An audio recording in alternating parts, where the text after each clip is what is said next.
in her belly right now, Celestine's belly.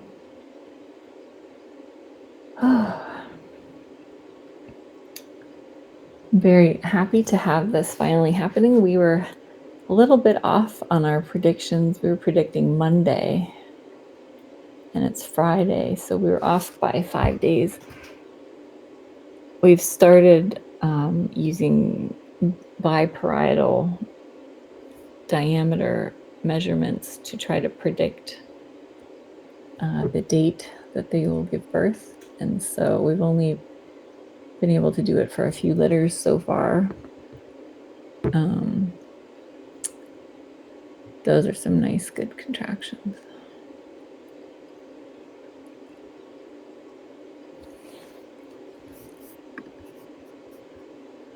Welcome to everybody who's just tuning in. Thanks for tuning in the middle of the night. It's the middle of the night for us anyway, 1 o'clock a.m. The kittening hour. Actually, the kittening hour is usually closer to 2 a.m. But I'm happy that we're starting now and not an hour from now. I think this is good.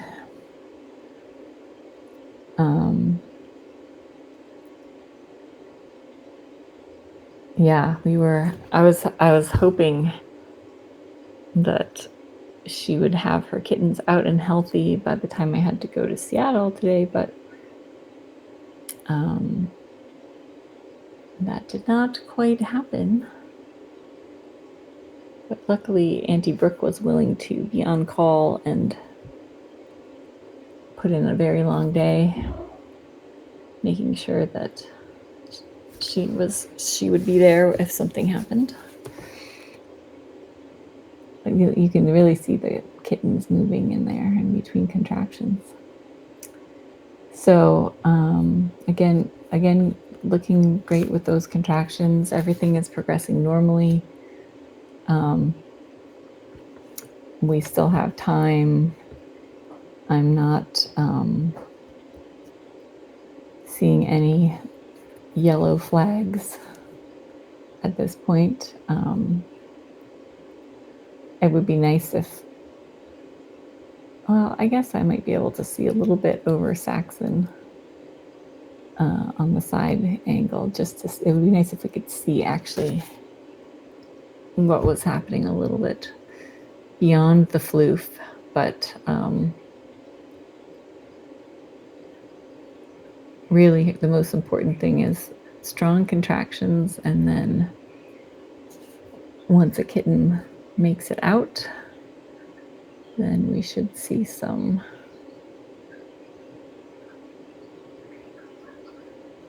activity. But as I said earlier, the first kitten to come out is the hardest one to push out, and so usually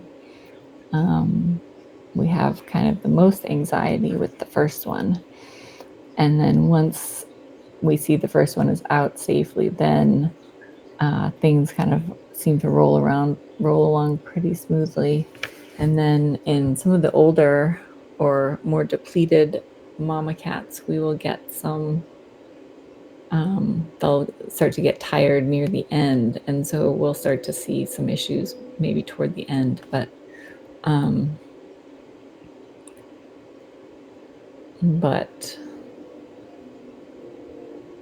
everything's looking good.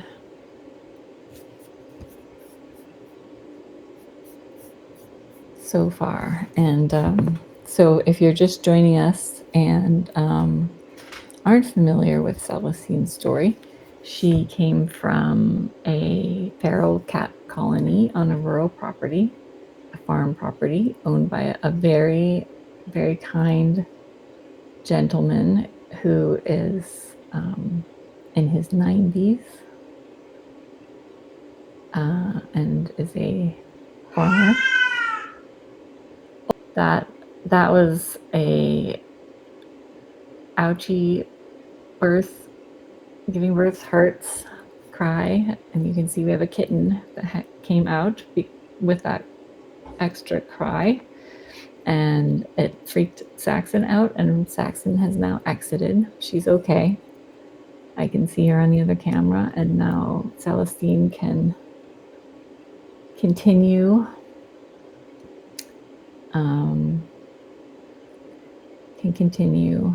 on with her birthing process.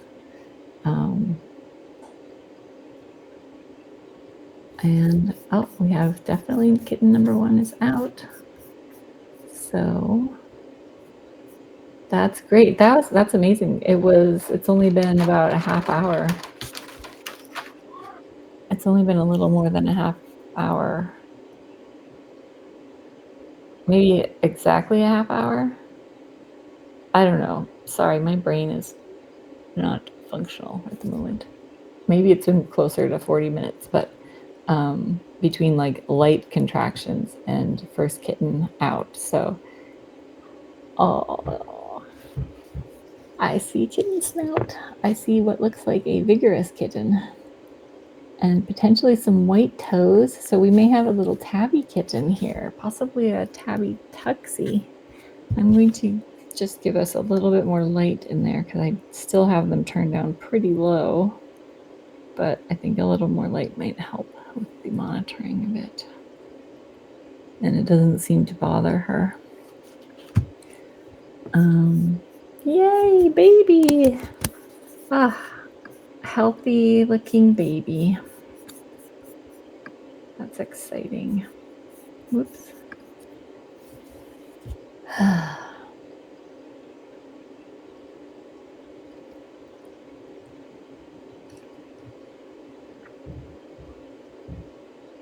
That was very efficient. So what she's doing now is removing the sac. Each kitten has its own individual sac and its own placenta. And so when they come out, mom will break open the sac so that the fluid can drain away. And then she needs to lick the kitten to get the mouth and nose cleared of the fluid and any membranes, and then she licks the kitten all over to stimulate circulation and to stimulate breathing. And then when the placenta comes out, she will chew the cord and free the kitten from the placenta. And sometimes the placenta comes right out. Sometimes the placenta takes quite a while to deliver. But we always try to count and make sure that we have the same number of placentas out that we have kittens, because we don't want any placentas to be retained inside of mom, because that can cause infection and complications. But we are looking good. Kittens will often be still during this part, and then we should be able to see some movement or breathing. We'll get some sort of indication of there's some oh, you know what? I need to change the audio source to the nest. That's what I need to do. Hold on. Then we can hear noises better. Okay, audio switch. This is the right nest. Audio, and we will turn off this audio. That's why we weren't hearing things. Okay. All right. So in a minute, we'll be able to actually hear noises. You can hear the slurping.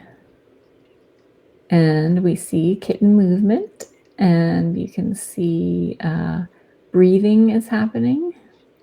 So it looks like kitten number 1 is a vigorous, healthy tabby tuxie.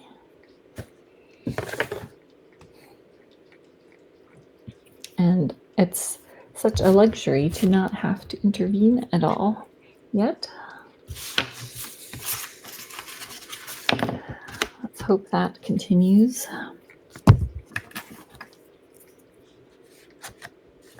Thank you to everybody who's tuning in. Thank you to the mods for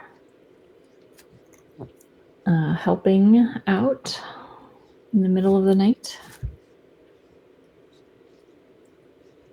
She's doing a wonderful job of getting that kitten cleaned and dry and stimulated. That looks like a good sized kitten.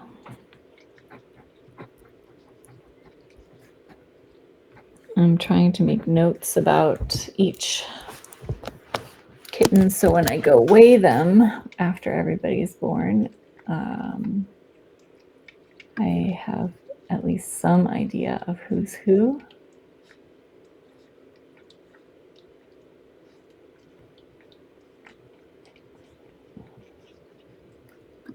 So it's currently, let's see,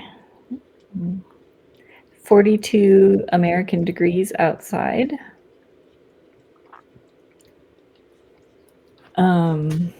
Which is quite cold to be giving birth and for kittens' survival. So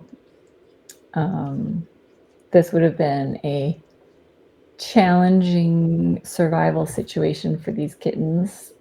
If she left them, they would become hypothermic very quickly. Like if she had to go hunt for food or find food, leaving them in, even in like a cozy straw nest in a barn, they would get cold very quickly, which can be fatal. So we're very happy she doesn't have to worry about that happening because it's nice and cozy in the nest.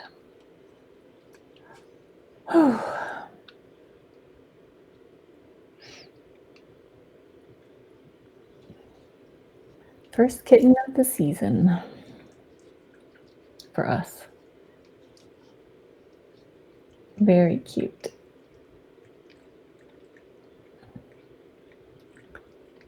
Very cute kitten. Let's see from this angle.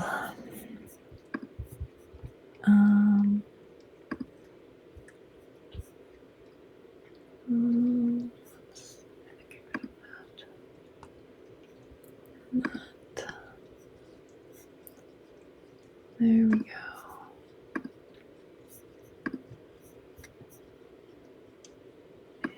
We'll zoom.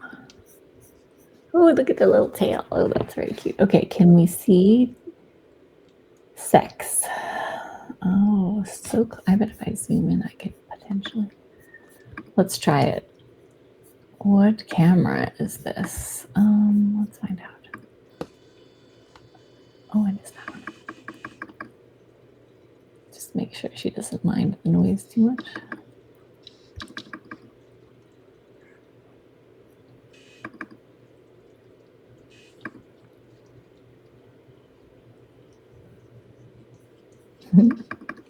Very active.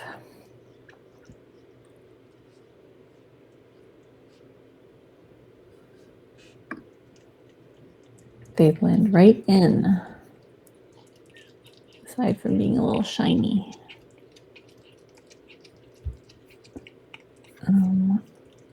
Need to focus.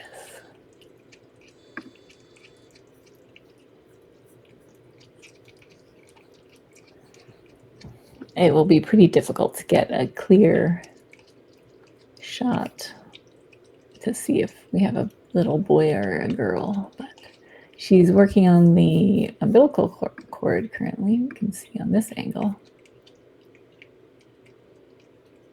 I can't quite tell if the placenta has come out.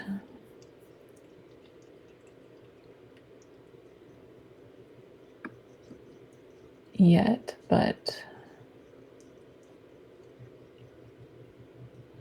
that kitten is for sure going to be vigorous.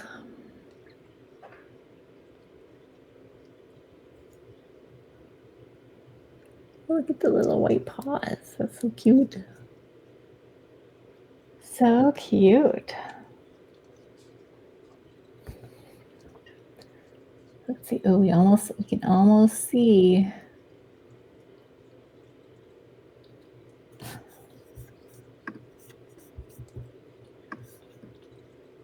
Oh, look, so close. I just need a tiny rotation.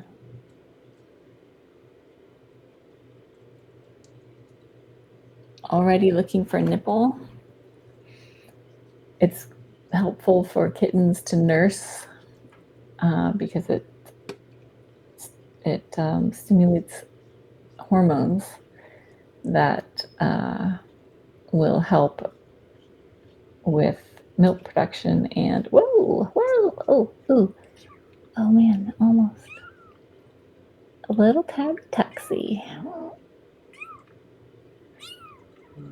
Oh, they're having conversation. That's so cute. Don't get distracted and forget to. Oh, she's a nervous growler, Mama. She's just growling because she's nervous with the squeaks. In the wild, she would have to worry about attracting predators, and so she would be right to be nervous about kittens drawing attention. Look at that vigorous little kitten. My goodness. So cute.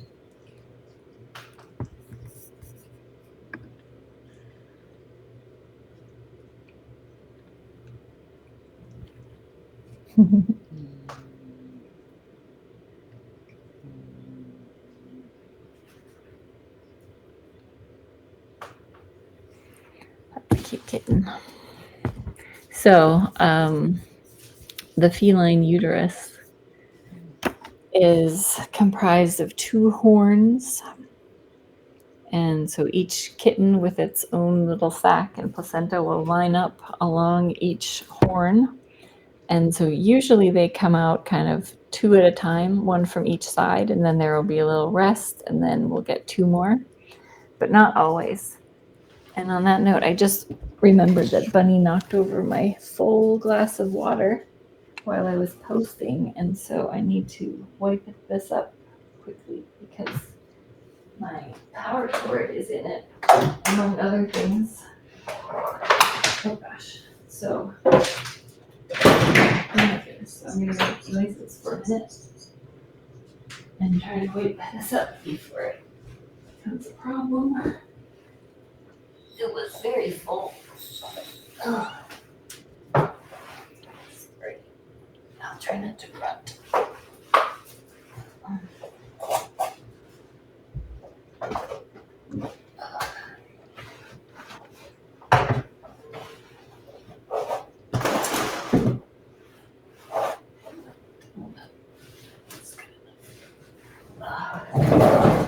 It's all nervous. Oh my goodness. It was well aimed. I'm going to mute for this. Can I lift this?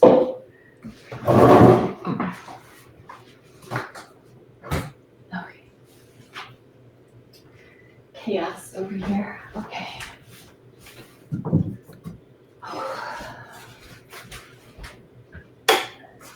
Like all right.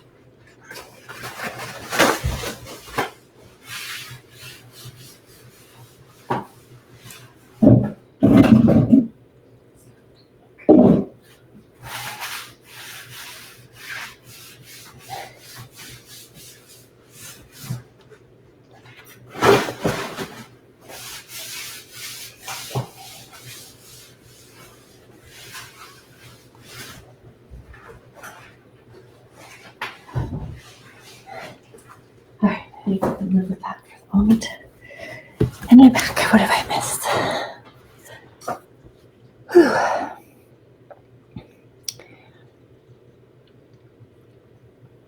Okay. Ooh.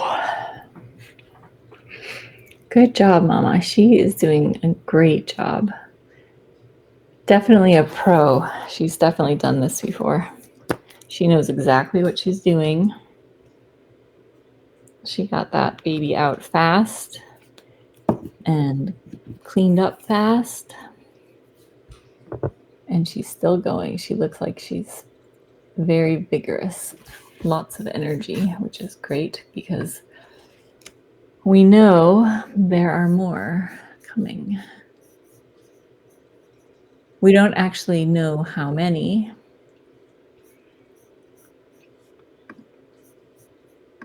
Because although we did ultrasound her a couple of weeks ago, 3 weeks ago, well, no, I guess it was 4 weeks ago.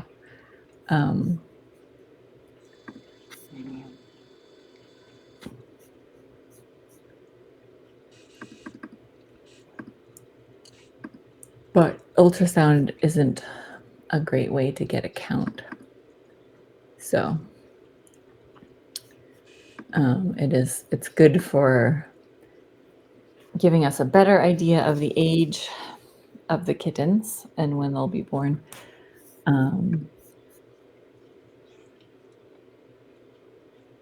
But it's X-ray is better for getting a count, but X-ray is more stressful for our feral moms because we have to send them to a clinic. And so it's been really great to have the ultrasound that we can check on how they're doing and make sure that the moms are okay if they're having a difficult birth. And it's spared a lot of our feral mama cats from having to go to the clinic, and that's been a really good thing.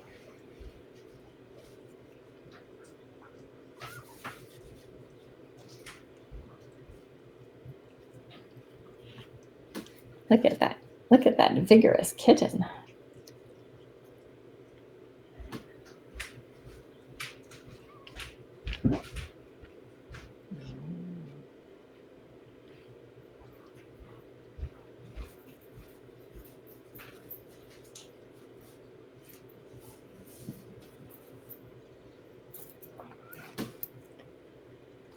Okay.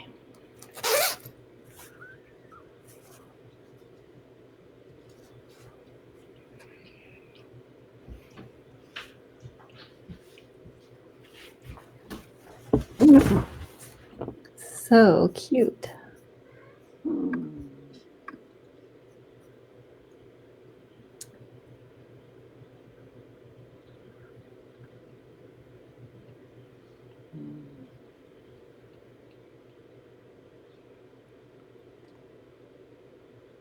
That's a good big sigh.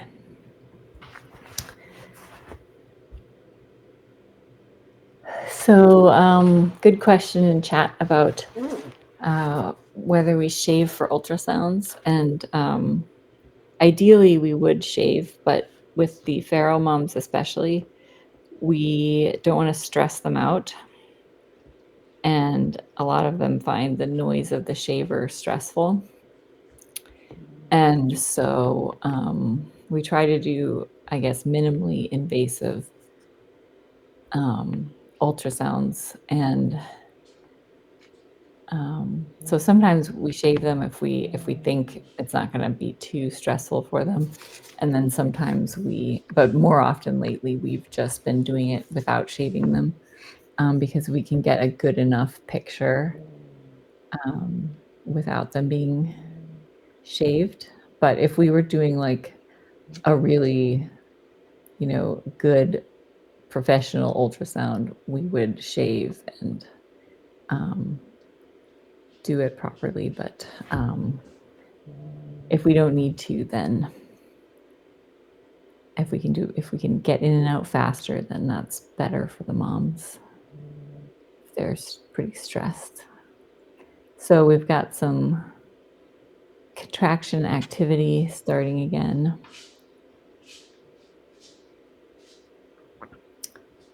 And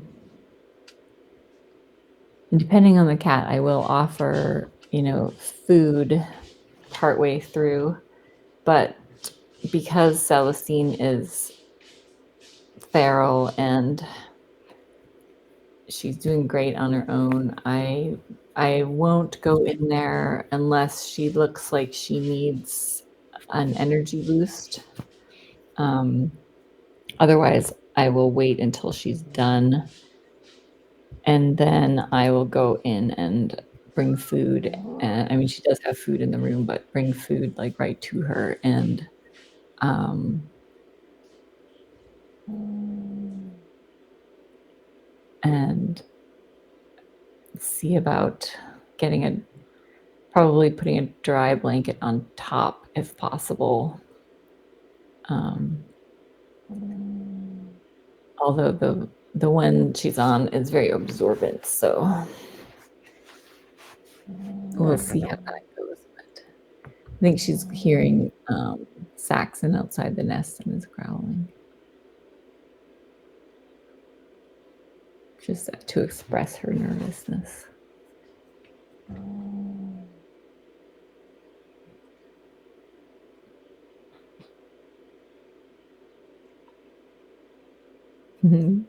Kitten is looking in the wrong spot for the nipple.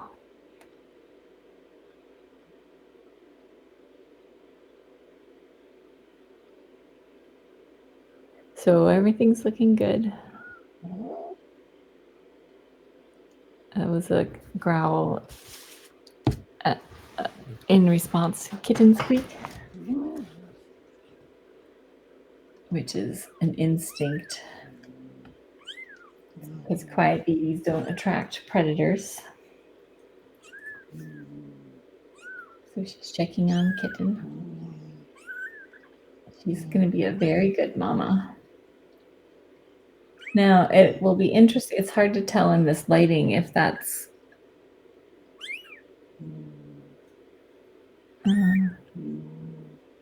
a dilute tabby or a regular tabby. But we'll find out when everyone's dry. They're having their first conversation. Very cute. Okay, I'm going to mute for a minute and let you enjoy the kitten sounds. But I will be back.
Turn this down a little bit.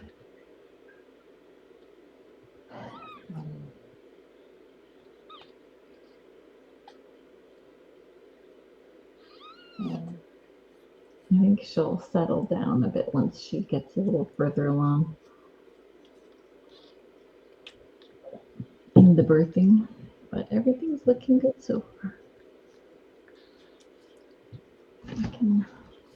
We can turn her lights down a little bit.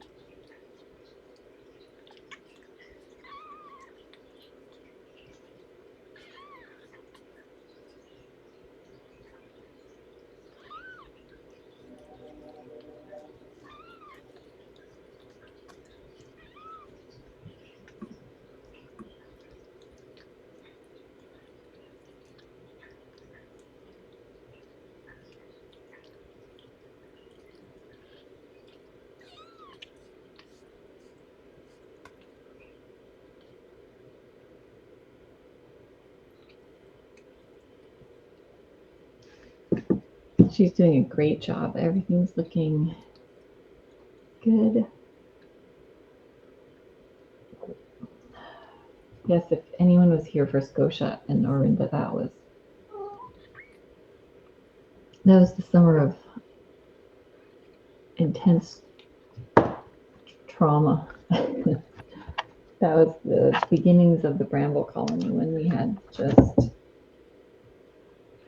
horrendous situations, but happy endings for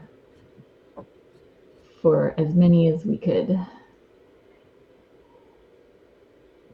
We definitely gave it our all, and we learned a lot, and we had some incredible saves. We learned a lot, actually, a lot.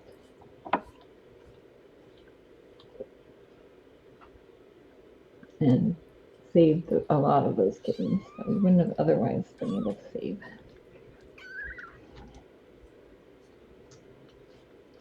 And then last summer was pretty good. So I'm a little bit anticipating the pendulum to swing back to the more intense end of things this year. We'll find out, though. We don't have a big colony this year like we did with the Bramble colony. We have lots of smaller properties. Kitten number 1 is going to be so nice and clean and dry and fluffy. Well, that is a very good sized kitten. We won't know until they're about 3 weeks old if they're going to be floofy. Although sometimes you can tell from the head shape.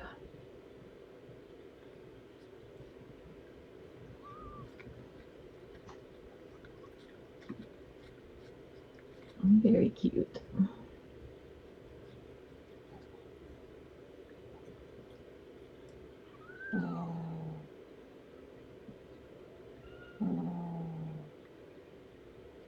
Wookie is another cat from this colony. If you've been following our social media, you'll have seen Wookie, the saddest feral cat in the world. So it's possible he has daddied some of these babies.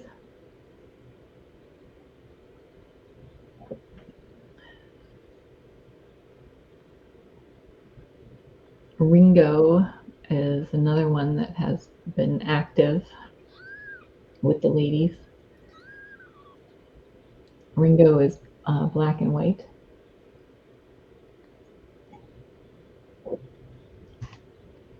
the boy kittens will get their color from mom, so they will all be some form of black for their color. So that means they could be black, they could be gray, they could be tabby, they could be dilute tabby, which is gray tabby, but they will not be orange. She's making little biscuits. She's going to be such a good mom. She's doing great. Instincts are spot on. So her body is doing little contractions to move the next kitten into the birth canal. And once the next kitten enters the birth canal, we'll start seeing those hard contractions again. And then the next kitten will come out. Sometimes that takes a few minutes, sometimes it takes longer. Usually, if things are going really well like this, it won't be too long in between kittens, especially for the first few. But then as she gets tired, it can start to take a little bit longer in between. But I would expect the next one to start coming fairly soon, but not too concerned if it doesn't.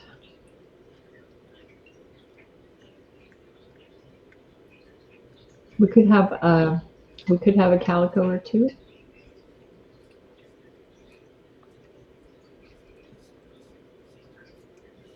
There are also a couple of tabby boys out there,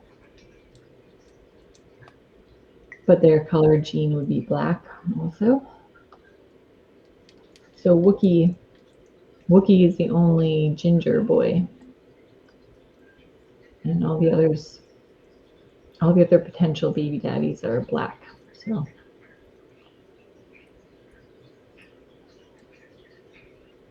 if Wookie is dad of a girl kitten, then she will be a calico or Torby or Torty.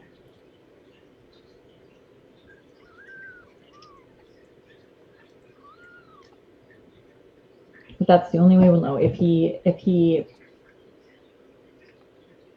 has a boy kitten, then we won't get any clues about that.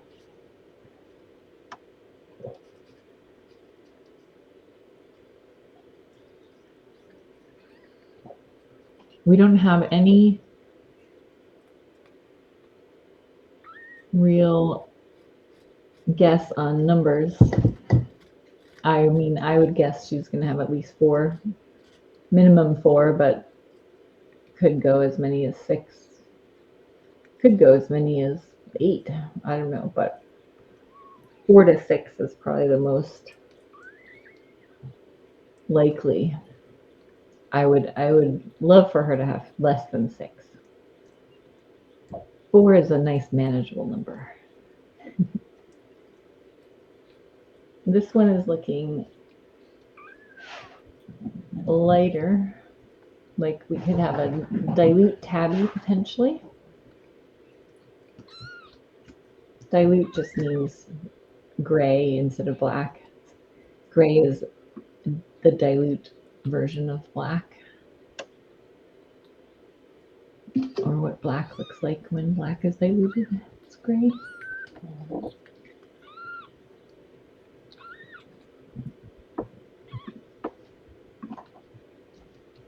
We know there is a dilute gene in this family of cats. We've seen that.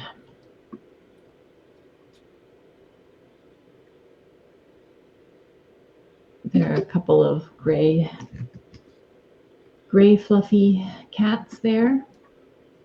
Oh my gosh, they're so cute. Can you even stand it? Gosh, the cuteness. I'm glad this is happening at night when it's quieter, because she's very vigilant. Although she didn't mind having Saxon in the nest with her. I think just she's hearing noises, and that's making her a bit nervous. She's hearing little Saxon noises.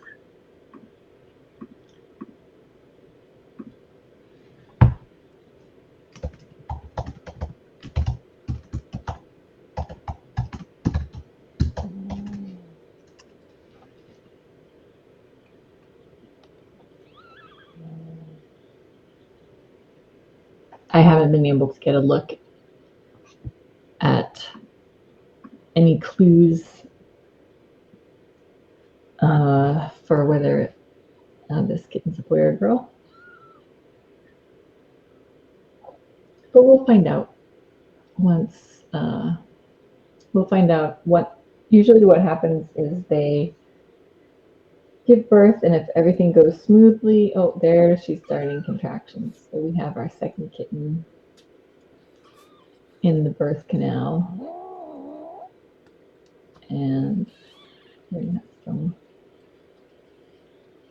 big pushes.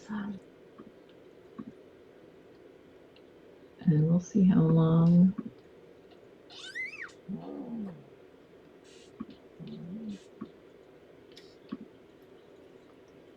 it takes.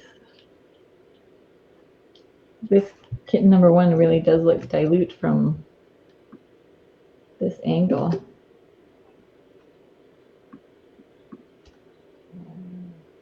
Very cute. Oops.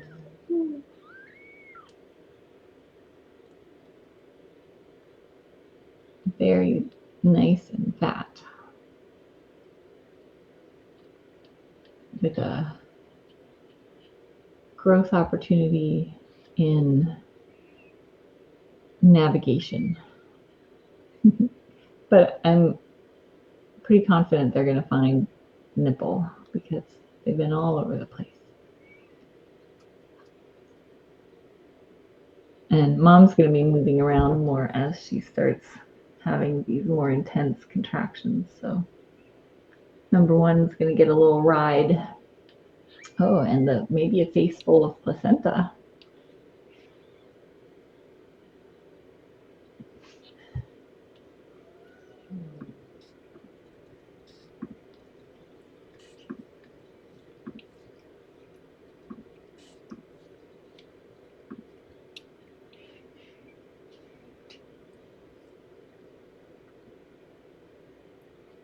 Her fluffy tail is nice for keeping. Oh, there, I think I'm seeing feet, possibly.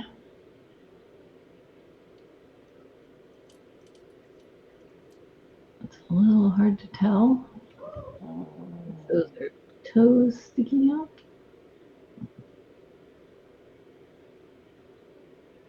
Sometimes their sacs will burst in the birth canal, which is, and we'll see like feet or a tail, kind of hanging out for a while, which always makes us feel anxious and nervous, but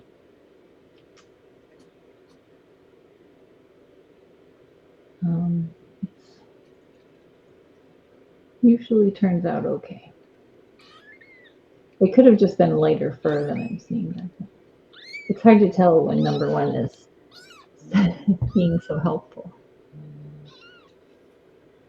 Here we go. That will be helpful to have number one out of the way. You can see a little fresh fluid there on the blanket.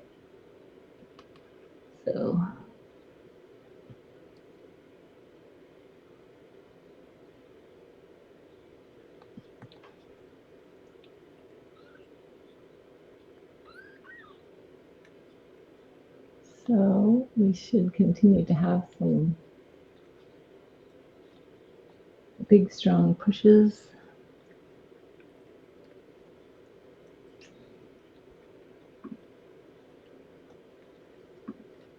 Oh, the audio is muffled. Oh, I think because I had, okay. Let's switch hear a difference. How about now? Is the audio better at all? Oh, good contractions.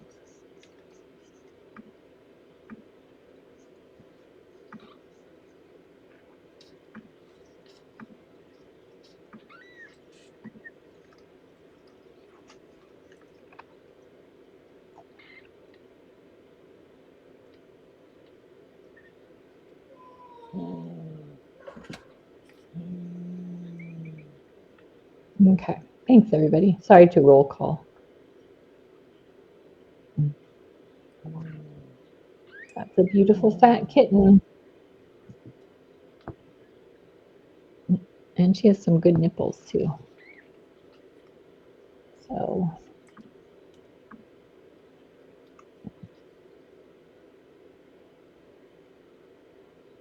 I'm curious to see if all of the kittens are this enormous.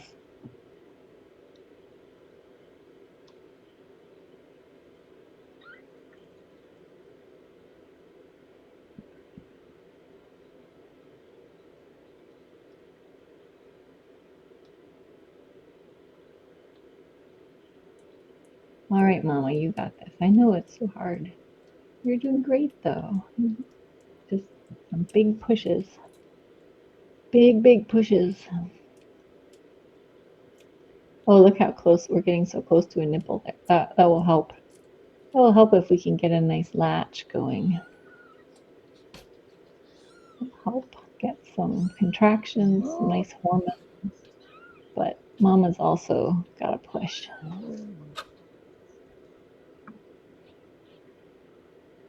Good job, Mama. Good job. So we live streamed this miracle of birth.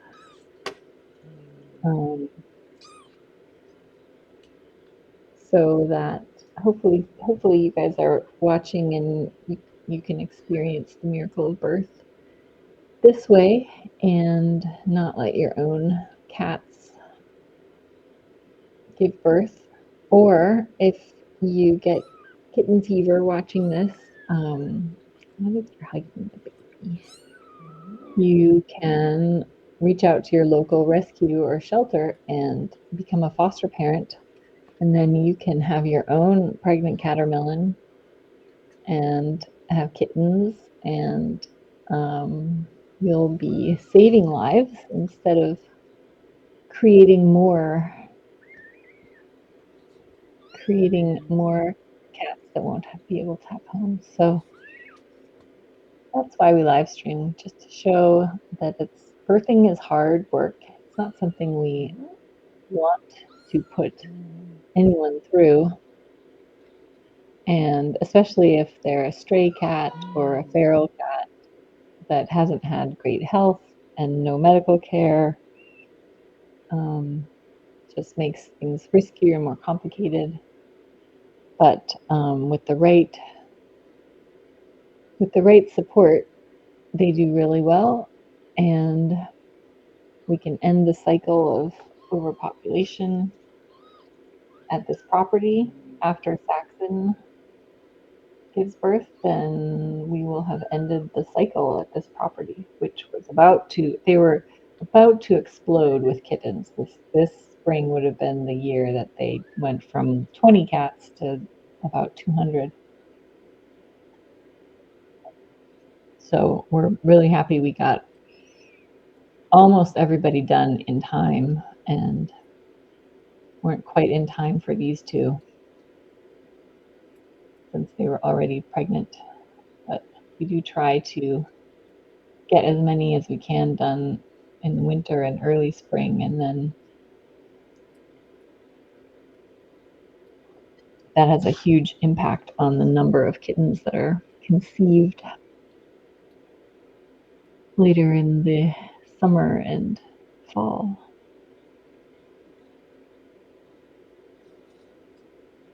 Yay, good contraction. Good pushing, Mama. Good pushing. You got this. You just keep pushing.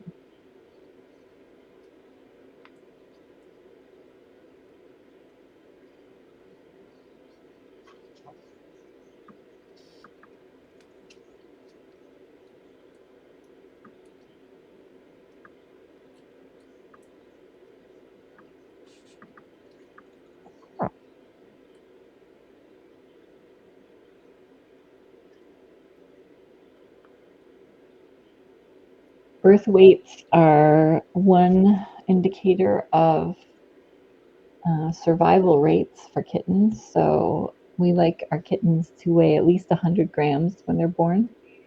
And I'm thinking that we will hopefully hit that mark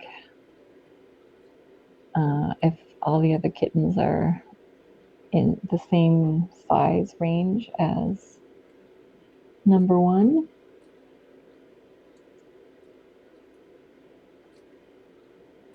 That takes a little bit of the worry out of the first week, which is when we will see most complications arise. They have like congenital issues or other things.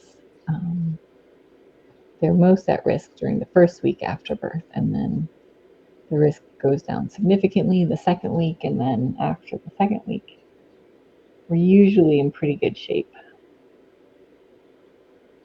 Although, you know, sometimes we get infections, things like that. But survival rates go up after 2 weeks. But we monitor very, very closely for the first week for sure. And then we can relax a little bit after the first week. And then a little bit more after the second week, if everyone's doing well. But we're off to a good start. We just need to get this next kitten out.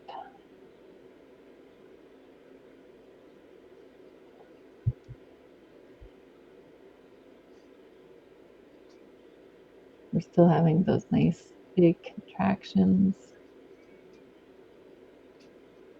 I think she may need to do some moving around in order to get kitten out.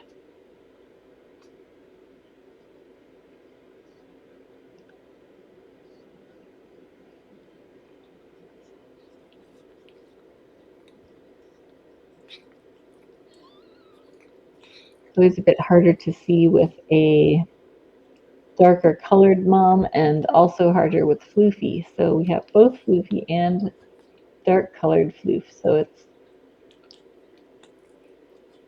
doubly hard to get a look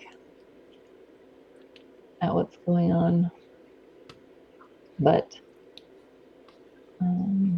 she's doing such a great job so far that I'm not super worried about not being able to see every little thing because I'm trusting her instincts.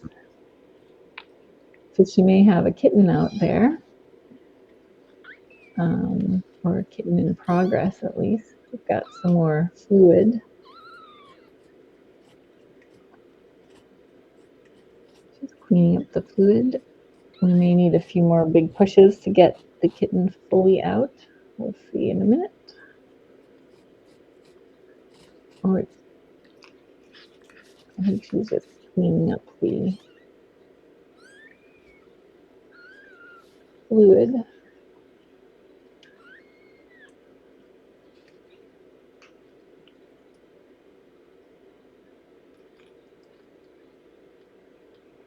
Celestine is spicy. Oh my goodness, that's the Oracuda engaging in shenanigans on my end. Sorry, I was answering. I hope that didn't break anyone's eardrums. Celestine is feral, and but she does accept churu from us, but no touching. And I'm guessing, given her vigilance and growling with noises and things outside the nest, she will not welcome interference. And so I will only be interfering if it is a matter of life and death or very close, or like if a kitten, you know, somehow manages to get under the blanket. But I think that's less of a risk of happening with the changes I made tonight. Okay, she's working hard. Oh, we've got Kitten. We've got Kitten. So now I think, so we have a lot of the Kitten out. I am not sure 100% if the head is out or if she's pushing the head out. So this is something that we will watch closely.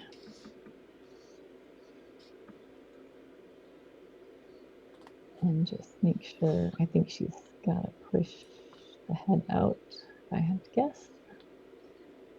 So we need a couple big pushes here. You got this, Mama. You got this. That's a good push. And then, so this is a situation where if she continued to push like this without getting the Kitten out, then I would need to interfere at some point. But right now, yeah, so we're waiting. We need the head to come out. This is a breech birth. Breech births are not super uncommon. It just makes it harder to push and get the head out.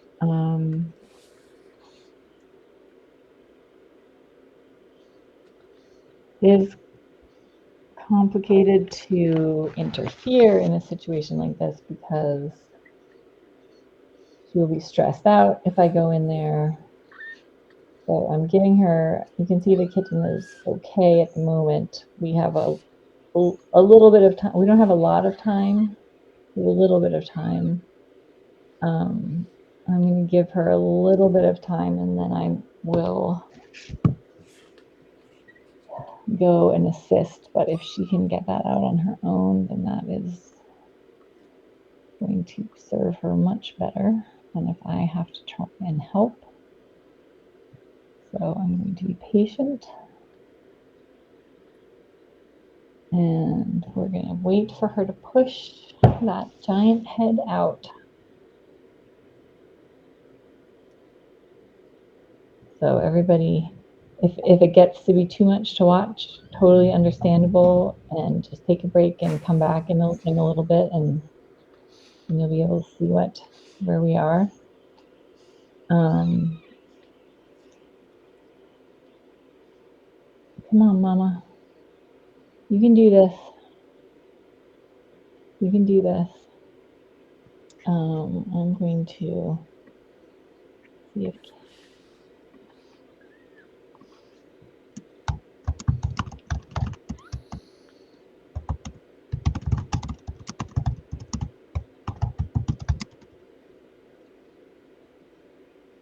all right.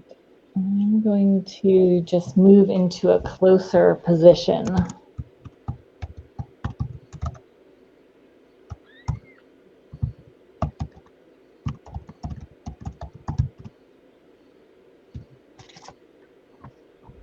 Hopefully she'll push it out before I get there, but I'm going to just get closer in case I need to run in. So we're going to lose audio for a minute.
I'm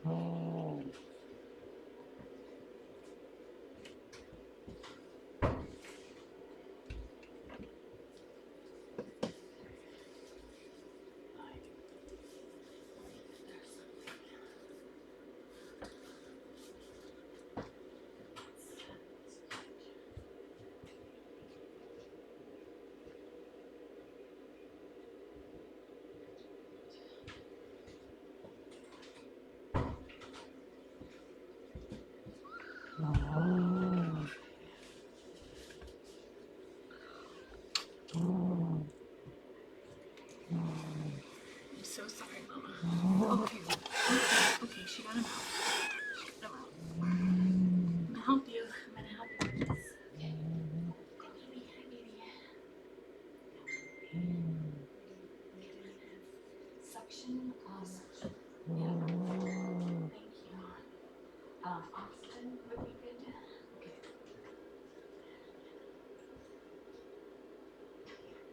Hi, little baby. You're doing okay. You got this. You got this.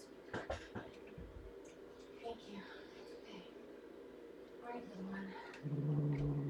I got you. All right, I got you. You can do this. And you can do it now. I got you. Thank you. You're running. Oh, good catch.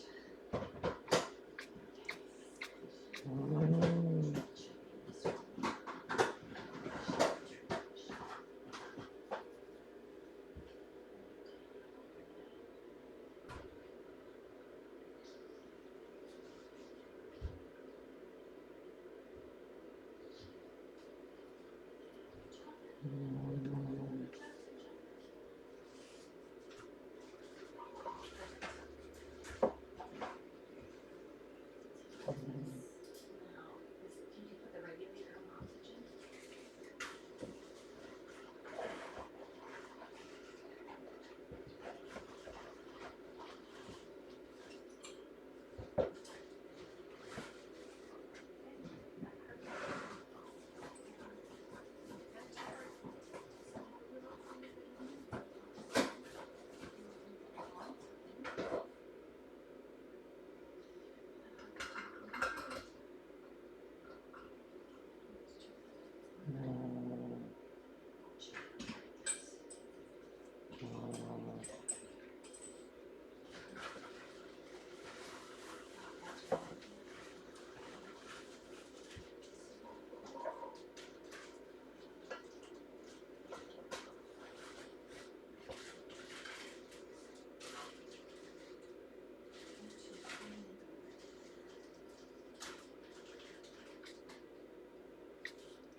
I'm not talking.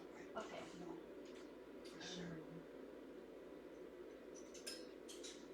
There, right? And this is on tight? I think so.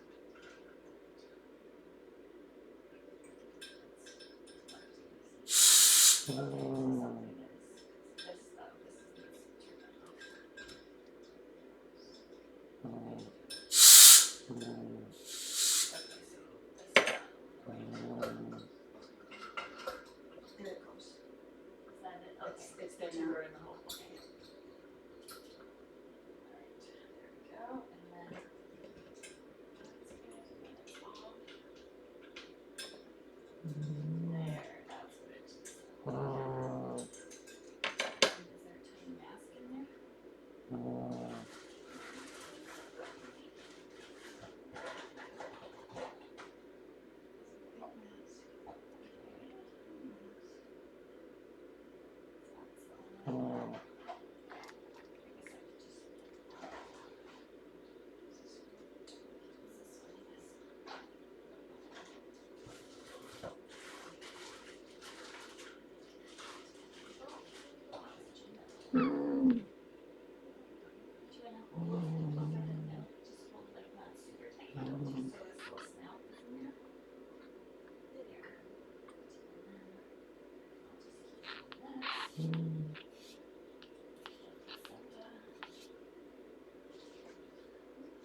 He was strong. Yeah, it's okay if he's, yeah, that's perfect.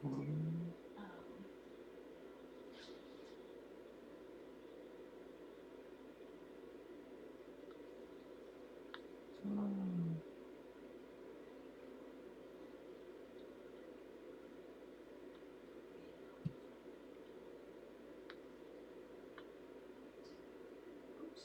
It's good he's feeling better.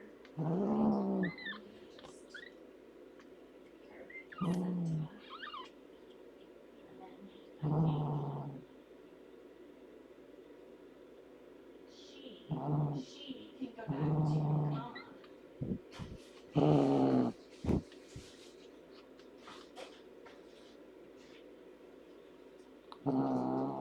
Sorry, mama.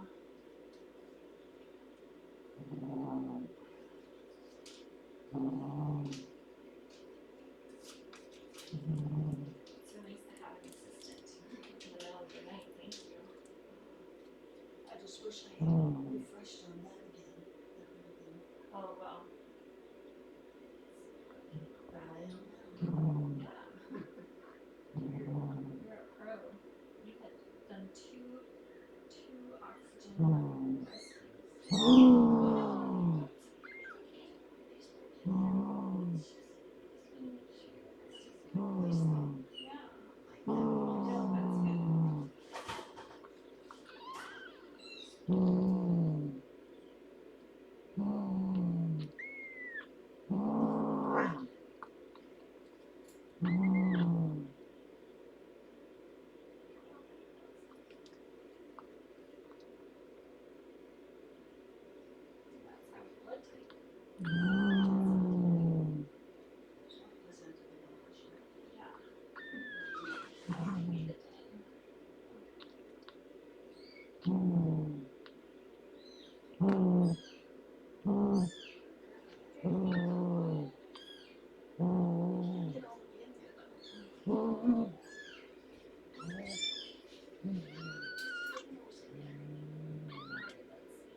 Oh, actually, I have one next.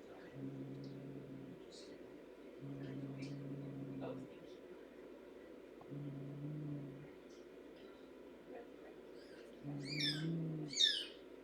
One, 09. Perfect. Oh, healthy little squeeze. I give her a little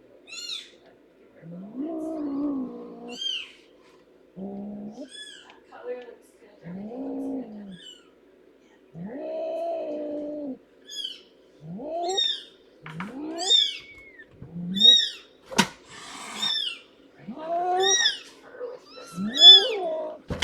I know, Mama, you have every right to do that. But your baby's okay. Okay. You did great. Yeah, oh yeah. Try to take it off there and then we can leave the regulator on. Okay. So it's ready. And you can probably leave this stuff in the room. Kind of. Should I turn this one? Yeah, you could turn that one. Righty tighty. We'll turn it off. Let Lucy turn it. There it is. It's got an arrow for me. Yeah. Yeah. Okay. And then you can also test if it's off. If you turn it back to half liter, you can. Oh, it is still floating. If we do this. Oh, but it will float for a second.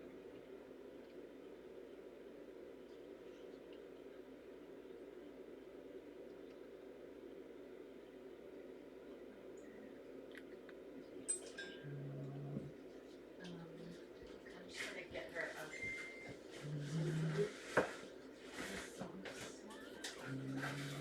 Placenta on my gloves. Okay. Just grab her.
So that was exciting. Just as I was talking about the circumstances under which I would intervene, such circumstance presented itself. Hopefully you can hear me.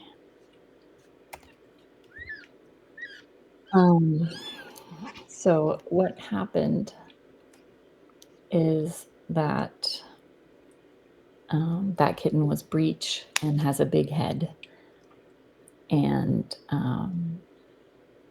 she was proving difficult to push out, and her sac ruptured, which meant her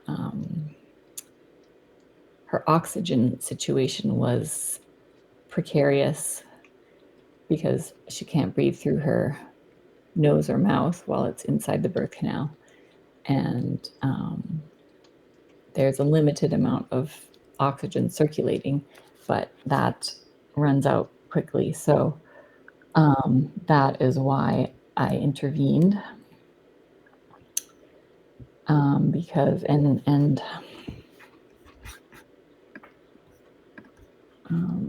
luckily by the time I got over there, she had gotten the kitten out.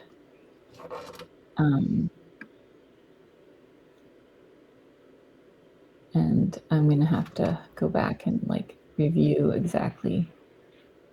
But oh yeah, oh gosh, yeah, you can see that kitten was not breathing by the time she came out. And I'm sorry you guys had to see that, because there was absolutely that I see there was an agonal gasp reflex, but there was no breathing. And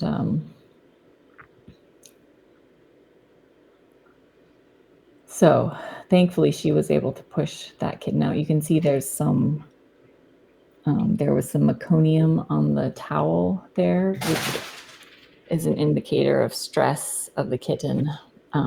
Anyway, kitten number 2 would not have survived without intervention. And so those are the circumstances in which I will intervene. And you can see why. But you can also see it was stressful for mom. She doesn't want someone coming into the nest because she feels like it's a threat. And so we have to be quick, and we have to be very careful and strategic about how we take the kittens. We have to protect the kittens when we're putting them back in the nest, because she was lashing out at me, but they can also hit a kitten by mistake. So yeah, so you see how quickly things can go sideways, even when mom's super experienced and doing a great job. So she's already working on kitten number 3 now. Okay, and we have a sac coming out intact, and looks like coming out easier. I can't tell yet because I turned the lights way down to just so that as some sort of indicator that it was safe again for her. I'm going to turn them up a tiny bit, just very slowly, so that we can see a little bit better.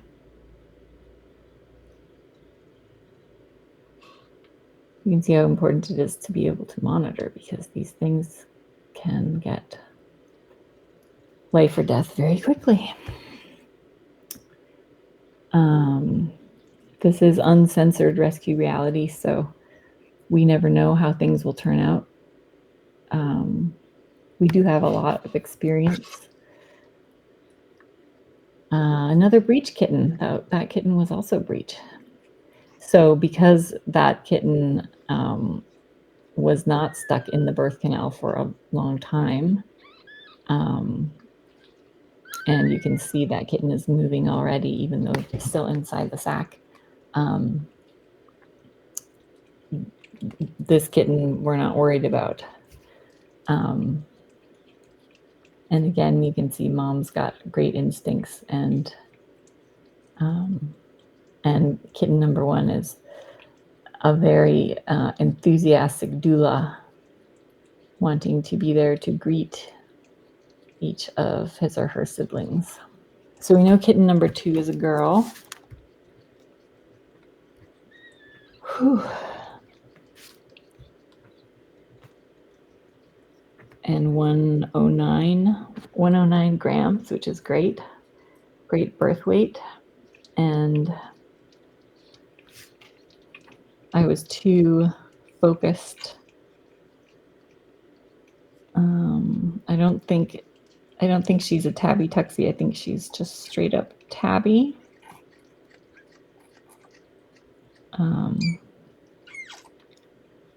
But yeah, her heart rate, we got her breathing, and we got her heart rate up, and gave her a little bit of oxygen, and her color was good. And because her heart rate came back so fast, and I didn't want to stay in there a long time and stress out Mama any more than necessary, because that can be detrimental to the rest of the birth. So I just got her going, got her vitals stable, and the best place for her to be is back with Mom. So, and I cut her cord and did all that stuff.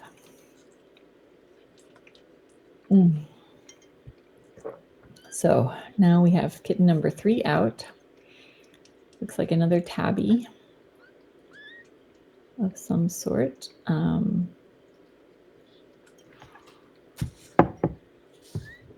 Looks like another vigorous kitten. Number 2 is doing a good job of looking for a nipple. She doesn't look like she was flatlined about 10 minutes ago. That's good. I think it was, those are the situations where you have to force yourself to wait as long as possible, because the best outcome is when you don't have to interfere. But boy, I'm going to be excited when this is over and everyone's healthy, and then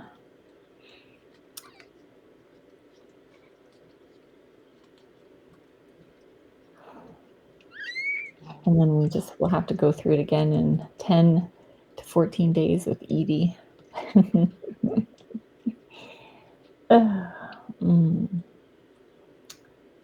But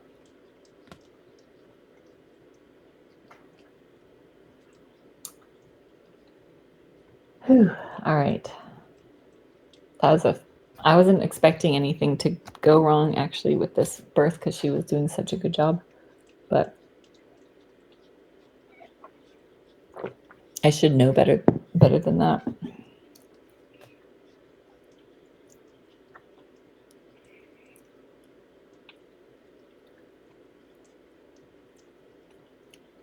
The more times you see stuff like that happen, the more anxieties you have going into every birth. Look at that little tiny paw.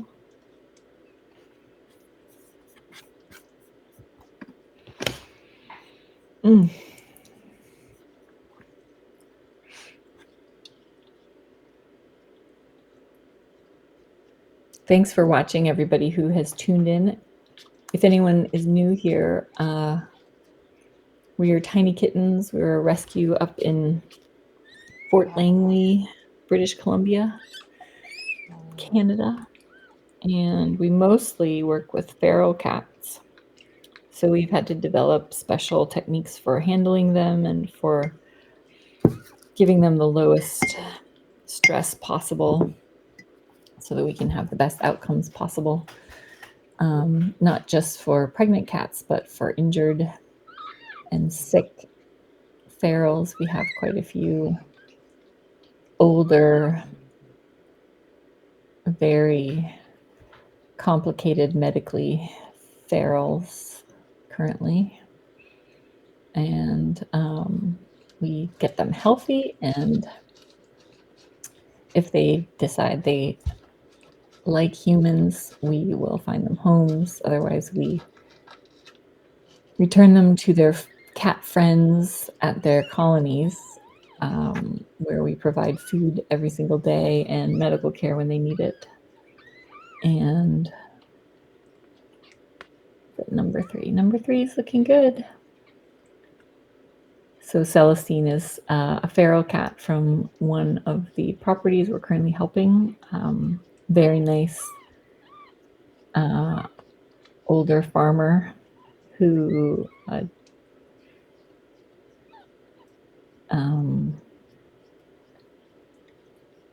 cares about the cats and is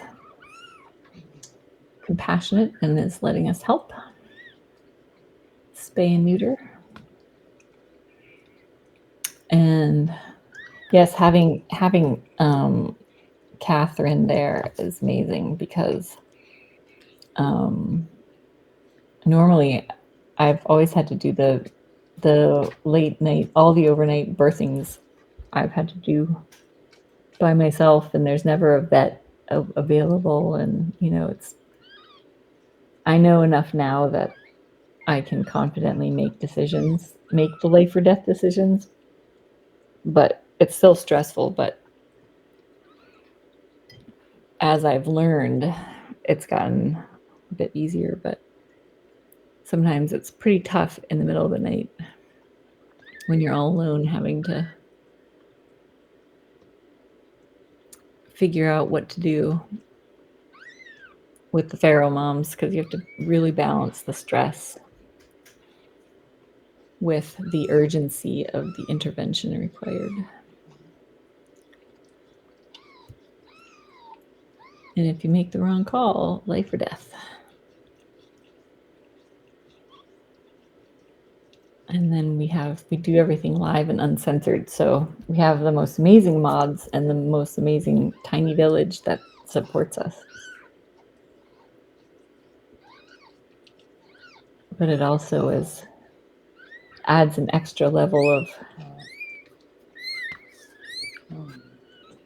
anxiety. Oh, one of those kittens was latched. I think at least one of those kittens was latched. They got dragged along for the ride there. That was good.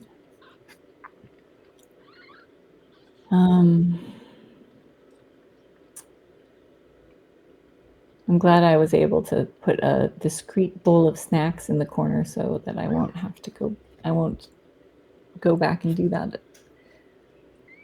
And hopefully can just let her birth in peace now. That's the second time Kathy has been there in an emergency. An emergency involving the oxygen too. Last one being, of course, when Loggy was trying to choke to death late at night.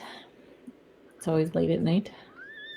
And she helped find the regulator and things, and while I administered first aid, that was a big help.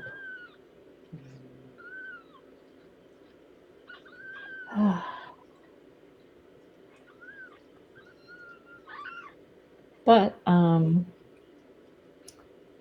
we're looking at 3 kittens that look quite healthy at this point, so that's wonderful. And we don't know how many we're expecting, but I'm pretty sure there's at least one more in there. I'd love for there only to be 4, but it's probably not realistic. But possibly. I wonder if I'm gonna just try to see if I can clip the birth of number 2.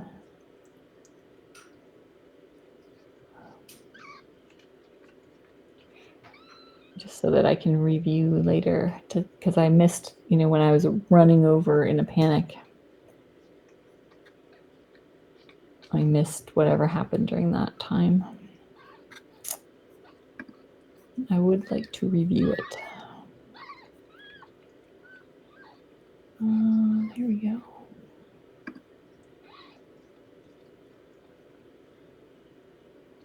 All right.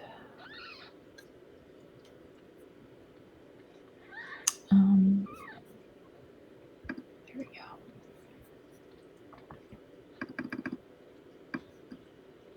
Oh my goodness. Adrenaline.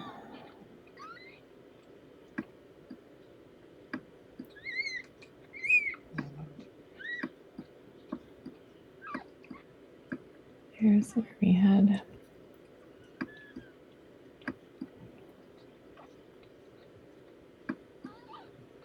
Yeah, so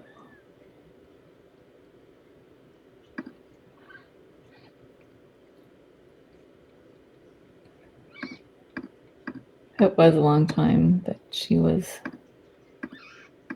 stuck in the canal, man.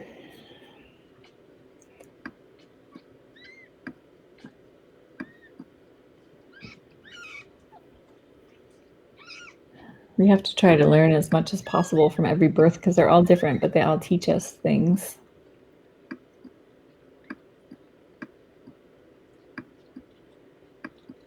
I think it was probably her feet that are like little toenails that I saw when I said that I thought I saw possibly some feet sticking out. That was, seems like it was a while ago. Anyway, I'm gonna just clip this so that I can watch it later.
Oh, thank you. Baby number two's head popped out seconds before I opened the door. Okay, good.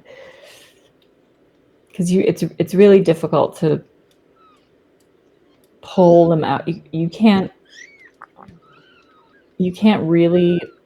pull them out when their head's stuck. Sometimes if their head's at the end and the rest of the body is out, you can lubricate around the head. There's a placenta, a nice fresh placenta. I'm guessing that's number 3's placenta, unless I've missed something. I see three vigorous kittens.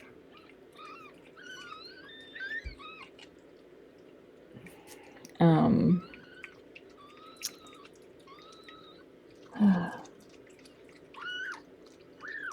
right. So anyway, I'm glad that she was able to get the head out on her own, and then I could handle the resuscitation part.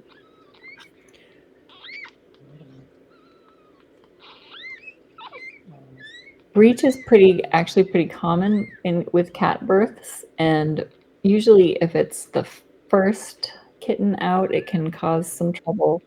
Or with longer-haired cats or breeds of cats, the heads are often proportionately bigger, and so we would see more complications with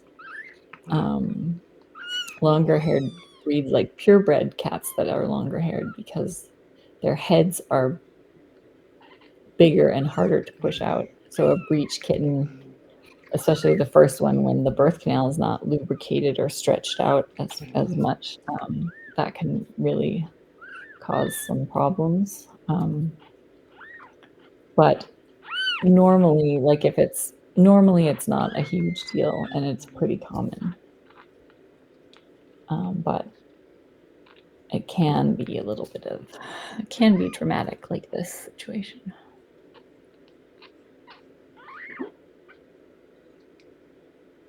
Oh, head came out with placenta. Yeah, sometimes the placenta can also get tangled and cause things to be difficult.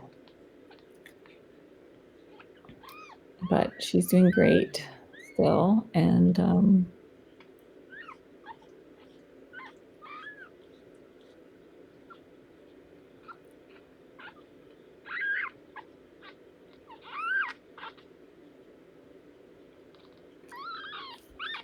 once they find their nipples and get latched, we'll hear less squeaking,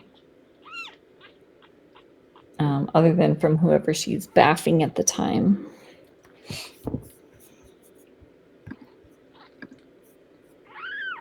Oh my goodness, that was... All right, let's see if I can download this.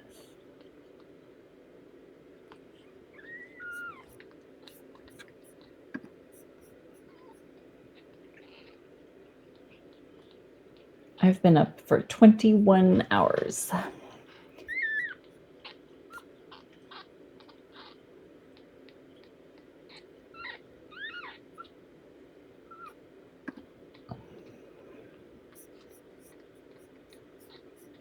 All right, let's see.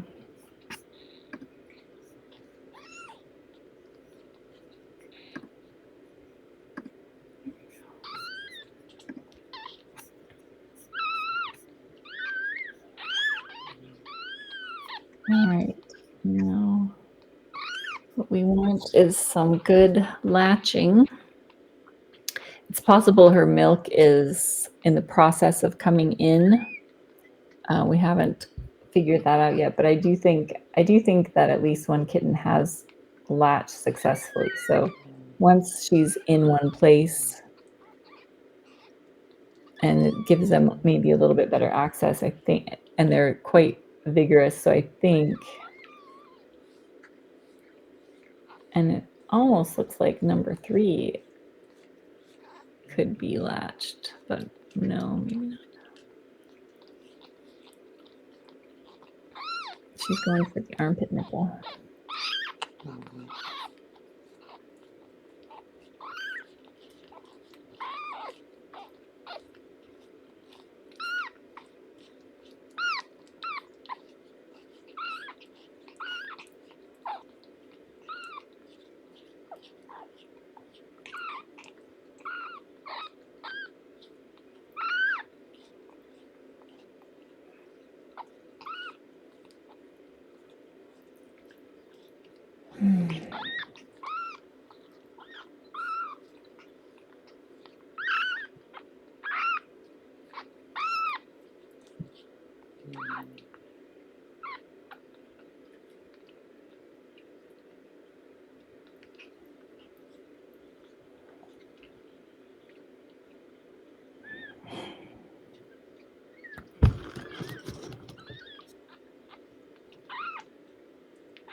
Don't be alarmed if you see her panting during birth or for the next week or even 2 weeks after birth.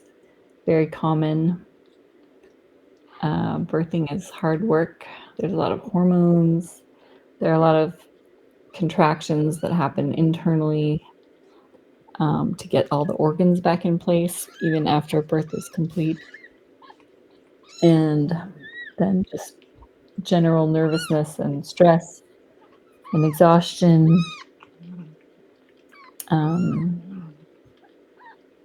It's very common to have some panting. So if you do see that, don't be alarmed. And we do obviously monitor them very closely, mom and babies. The cameras are really nice for that, especially again with the feral cats. It makes it a lot less stressful for us to get really good monitoring. And so we're able to catch anything that might be turning into an issue very quickly. We weigh the kittens twice a day so that we can make sure they're staying healthy and intervene very quickly if we need to. And then also we monitor mom over the cameras so that we can make sure that that they're staying healthy, not having any post-birth complications. Well, that is a very very short umbilical stump there, looks like. She likes them neat.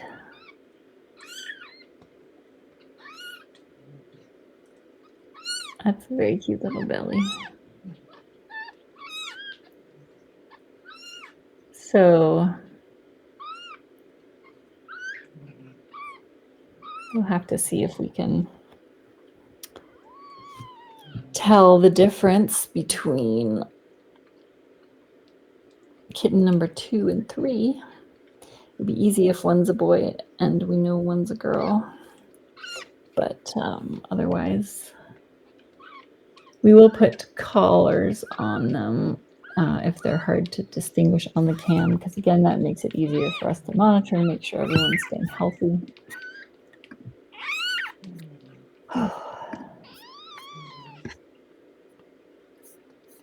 So thanks again for everyone who's tuning in. Thanks, mods, for helping answer questions and provide non-AI closed captions.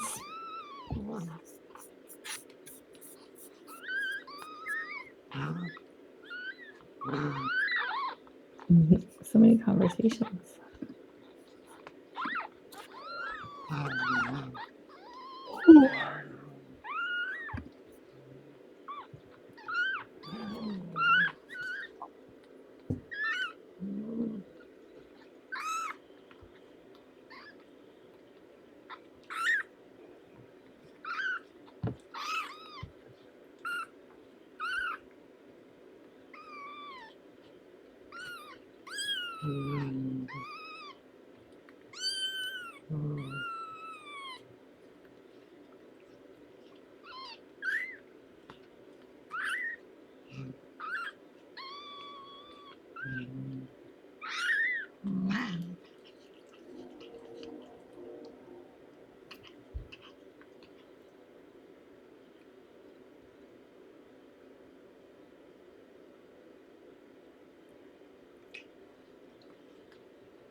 They look really good.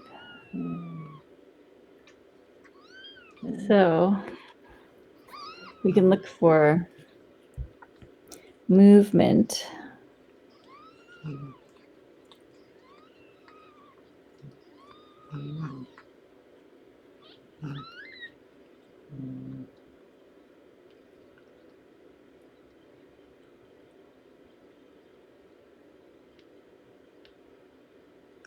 In her belly to see if we have more. I'm sure we have more coming, but it would be nice if she had a little break to get these guys latched and sort of recover from the stress. And once they're latched, they'll be quiet, and then she won't be as nervous. Oh, look how cute they are. We've got one between nipples and one way too high. And possibly kitten number one is latched. Oh, hey, look, that was all cropped in. Look what we can watch. Oh, I think one looks like they might be latched on a bottom row nipple. That would be great. And one is getting close. Not one, sorry. I think that's number two. Sorry, my brain is tired.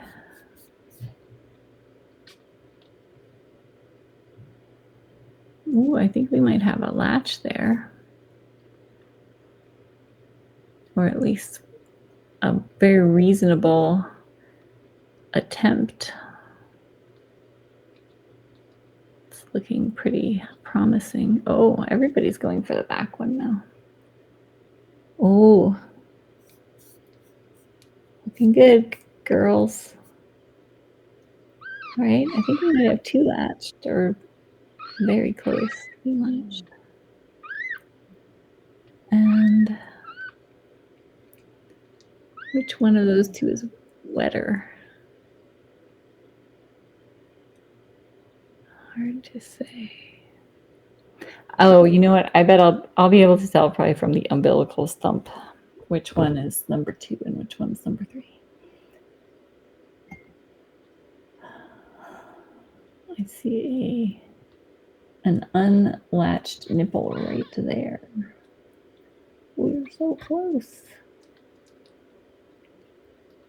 But I feel like kitten number one has really committed to a latch there.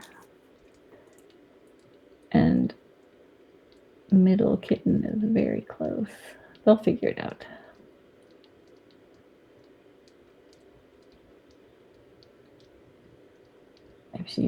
If she can have a little break and let them get their nipples sorted out.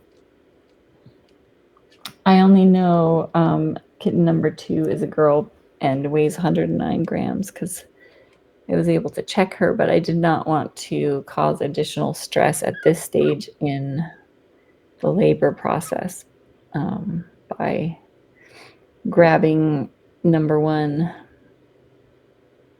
and checking. So once she's done and everyone looks good and I think she can tolerate being stressed a little bit, then I will weigh them and check their sexes. But if everyone's looking good and I know she's going to be disrupted by me going in to weigh them, so I will probably give her as long as I possibly can, as long as everyone looks like they're latching and they're looking good, before I disturb her. But I think we've still got another, kitten or two or three to go. Oh yeah, you can see kitten movement between the food bowl and the kitten heads, there's some pretty vigorous movement. So, and it's pretty high up, so I would guess there may be a kitten closer to the birth canal, and then that kitten will come out after. So possibly 2 more kittens, but we'll see. I could be wrong. I mean, possibly at least 2. This is all speculative, but there's at least 1 still in there for sure.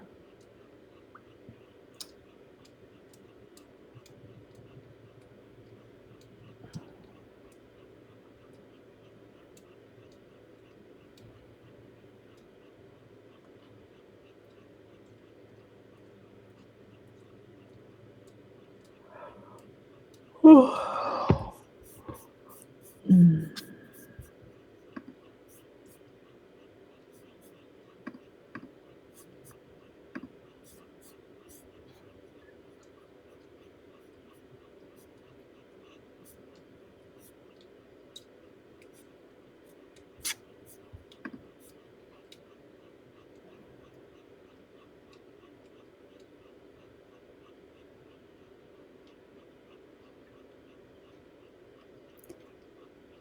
5 would be an acceptable number.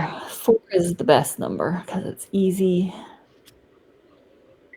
Everyone gets a nipple. But 5's okay. 6 starts to get a little rambunctious.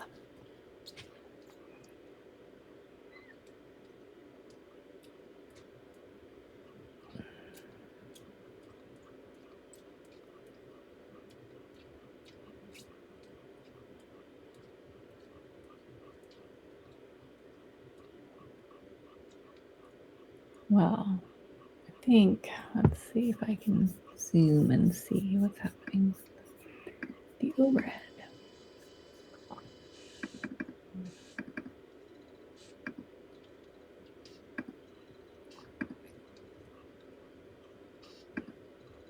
Kittens can't hear or see when they're born. They navigate by smell and instinct.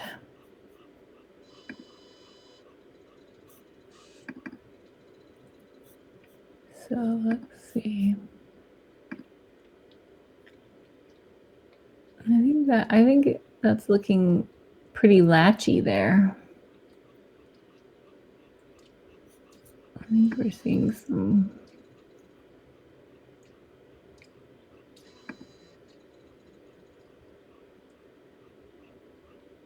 Is it too cute to focus the camera? Can I focus it manually?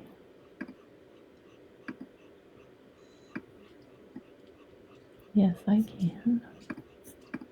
Oh yeah, that looks like a latch to me.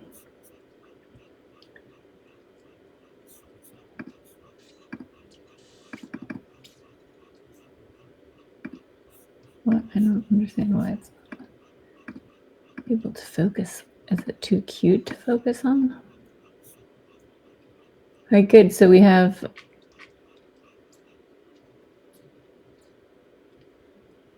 one visually confirmed latch, one highly suspected latch, and I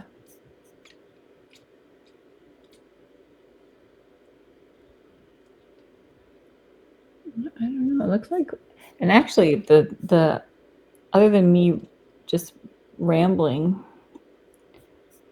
I'm not hearing kitten squeals, which is an indication that they're all nursing. Although one may have just popped off there, but we would be hearing little squeals of hanger. That's a good latch. We have a good latch there. That's great.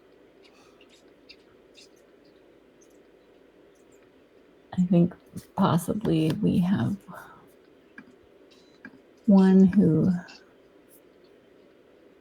I can't tell if she was on a different nipple or not. Why are you not focusing the camera?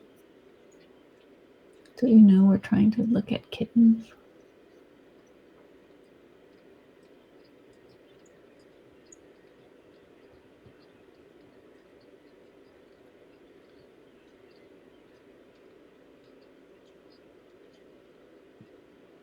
all that nursing is going to help stimulate some nice milk production. It's going to stimulate hormones to help with contractions. So it's very good. Very good to have kittens nursing. Look how cute. What a good mama. Look at those little faces. They're so cute.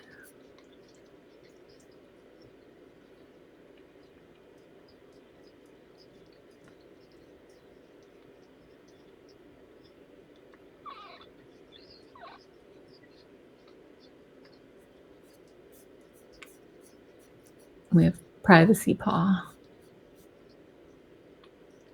Kitten, that kitten's getting pottied.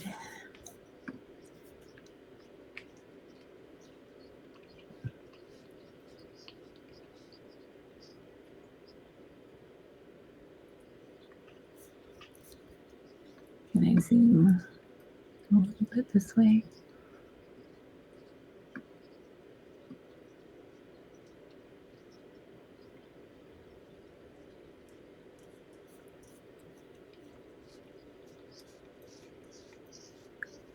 Oh, it does look like there could be a nipple there. I can't quite tell.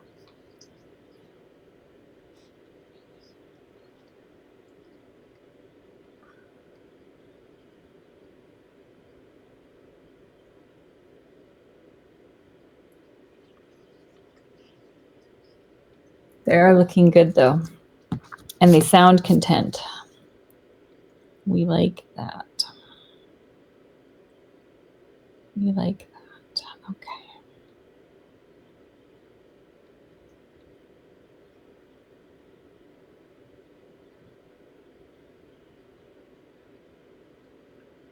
Okay.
So cute. Okay, well, I'm going to mute so that you don't have to listen to all my noises. Everything's looking really good at the moment. And I will come back on when things start happening again, but she's having a little rest, and I think that's good. And we definitely have one more kitten coming, at least, probably more.